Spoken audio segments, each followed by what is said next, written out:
సరస్వతి సేవాశ్రమము. దాంట్లో ఒక తాతగారు ఉండేవాళ్ళు. ఆ తాతగారి దగ్గరికి ఈయన శశికుమార్ అనే ఫోటో స్టూడియో గవర్నమెంట్ ఎంప్లాయ్ అని వచ్చేవాడు.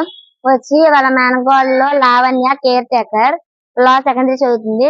దాన్ని హాస్టల్లో కేర్ టేకర్ గా అంటే జాయిన్ చేపించడానికి వచ్చారు.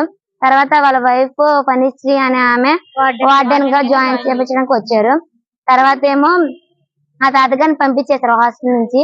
పంపించేసిన తర్వాత ఆయన వచ్చేసేసి అక్కడే ఉండిపోవడము, స్మోకింగ్ చేయడము, ఫోటో స్టూడియో అని చెప్పి నమ్మించడము, చిన్న పిల్లల్ని తీసుకెళ్లి బాపట్ల సైడ్ తీసుకెళ్లి ఒక బాయ్స్ హాస్టల్ తీసుకెళ్లి రూమ్ తీసుకొని పాడు చేయడము, బలవంతంగా వద్దు వద్దు అన్న చేతులు కట్టేసి మరి చేస్తున్నాడు.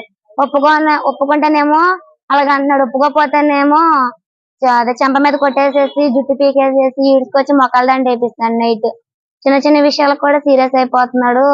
ఏంటో మళ్ళీ ఏంటో మీ బాయ్ ఫ్రెండ్స్ ఉంటే చెప్పండి, అక్కడ తిప్పుతాను ఇక్కడ తిప్పుతాను, ఎదురుకున్న అపార్ట్మెంట్ లో రూమ్లు ఇస్తాను, ఆ రూమ్ లో పంపిస్తే ఈ రూమ్ లో పంపిస్తాను, పోలీసు వాళ్ళతో నేను మాట్లాడి చుట్టూరు కాపలా పెట్టిస్తాను, ఇష్టం ఉంటే చెప్పండి అదని చెప్పి అంటున్నాడు సార్.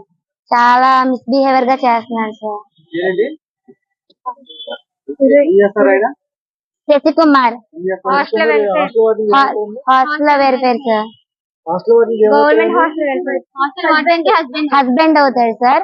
హాస్టల్ వార్డెన్ పనిశ్రీ, తనకి హస్బెండ్ తన second wife sir. First wife ఏమో మన స్టూడియో చేస్తే రఘుకుమారి, తన ఏంటో ఫోటో స్టూడియో చేస్తే, సెకండ్ వైఫ్ ఏమో పనిశ్రీ తన హాస్టల్ వార్డెన్ గా పెట్టాడు.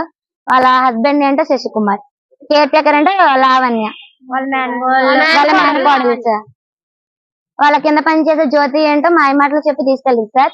వాళ్ళ అక్క ఏంటో ఇక్కడ ఐస్ చేస్తా ఉంటాయి సార్ పిల్లల్ని. బాపట్ల తీసుకెళ్లాడు సార్. ఫోటోషాప్ అని చూసారుగా ఫ్రెండ్స్.